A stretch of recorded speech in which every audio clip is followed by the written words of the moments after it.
Right, so hey guys, welcome back to our channel Codeforces, and today we're going to discuss the problem solution for Madoka and the best school in Russia. Right, so it was a problem based on number theory, and hopefully all of you would have read the problem. Let me start by simply defining the terms of the problem. Right, so they're saying that x is called good if x can be written as a multiple of d, right, and x is beautiful in a condition where it is good as well as x cannot be written as a into b, where a is also good, right, and b is also good. Great. So now they're asking you that for given two numbers x and d, can x be represented in at least two ways of like product of certain beautiful numbers in terms of d, right? So let us start by simply defining what are x can be in terms of d, right? So I say that let us take x to be d to the power m into k, where k is the reducible term, meaning that k is not a multiple of d, right? Now let us start saying that m is equal to 0, meaning that x is actually not a multiple of d. So in this case, simply the answer would be no, right? Now for m equal to 1, x simply becomes some leftover term k into d, right? So now you can see that x can only be represented a as a single beautiful number, right? There are no more beautiful numbers you can represent in the product way. Therefore, there's only one way. You cannot have more than one ways or two ways. Therefore, the answer would be no in this case as well. So basically, we have to deal with cases where m is greater than or equal to 2, right? So now let me start with the most basic condition that I hope most of you would have guessed, right? So for a case where k is not prime, right? Now you have seen that x is equal to d to the power m into k, right? So if k is not prime, meaning that k has some certain factors which are not just the set 1 comma k, meaning k can be split into two different terms or more than two terms as a product, right? So in that particular case, for instance, if x is maybe d to the power m into 6, right, where m is equal to 3, so you can say that x is equal to d cube into 6, right? Now x can be represented as d comma 6d, right, as well as d comma 2d comma 3d. So if k can be split as a product of its factors, so simply we can have a condition where you will have more than one possible ways of representing the product, right? So if k is not prime, simply the answer would be yes. You can check for the number being prime or not in root k complexity, right? So we'll deal with this when we'll be like seeing the code how we can solve this, right? Now for those cases where k is not like k is prime, right? Now if k is prime and x is d to the power m into k, so simply we can see that now we'll have to split something in the form of d, right?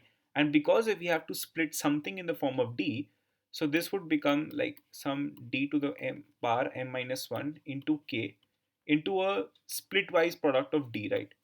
So in that case scenario, you have to see that m minus 1 now has to be greater than equal to 2, meaning that m has to be greater than equal to 3 for this scenario, right? So for m greater than equal to 3, we can have a solution to this problem as well if we can split d into its certain factors, right? So now let us see that how we can look for this kind of solution, right? Now for this case where m is equal to 3, right? For m equal to 3, and we can represent x as this, right?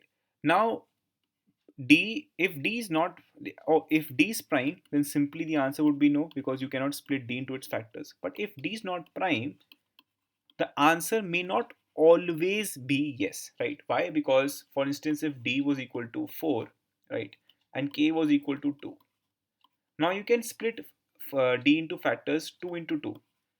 But because m is equal to 3 and you've taken one d out, right, so there are only two numbers left and one of them will have k. Now, if you're splitting 4 into like 2 into 2 and you're giving this 2 to k, so k was already 2, it got another 2, k becomes 4. And because became 4, then this number will actually have a power 2. One it was having because of a number d that it was having, and 1 because of k.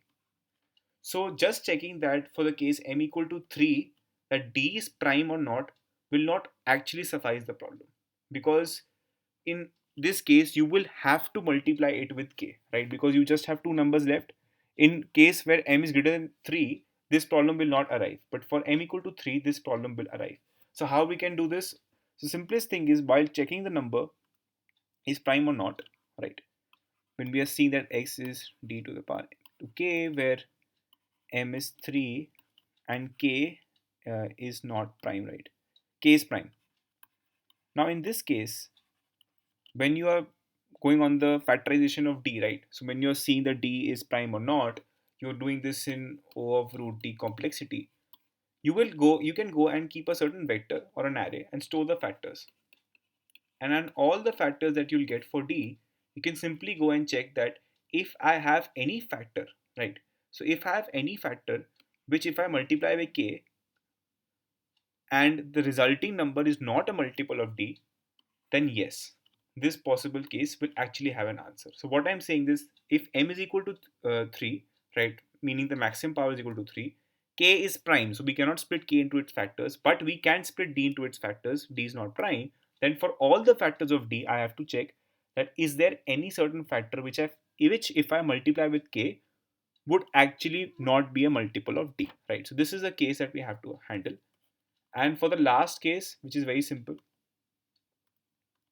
if m is greater than 3 and k is prime, right? For that particular case, we are writing x equal to d to the power m into k. Then we have to simply just check that d is prime or not. If d is prime, the answer would naturally be no. And if d is not prime, then we are not going to face the problem which we were facing for m equal to 3. The answer would always be yes. Why? Because if we have, for instance, 4 boxes where m is equal to 4, one of them will be consuming k. So if I destroy a certain d and split it into factors, I will have at least two places where I can place the factors. So k will not ever be in a position where it has to be multiplied by a split factor. Therefore, the resulting like case where we had a certain box having multiple power of d will not arise over here, right? So I hope this is clear to you. So let me just go and give you a nested solution as to how we have to go through it, right? So for m is equal to like 0 or m equal to 1, the answer is no, right? For k equal to where k is prime, the answer is yes. And for the case where m is greater than equal to 3, we have to check if m is equal to 3, then there has to be a factor of d multiplied by k, which is not a multiple, right? Which cannot be written as some a1 into d. And for m greater than 3, we just have to check that d is not prime, and the answer would be yes, right? So this is basically like how we had to go through it.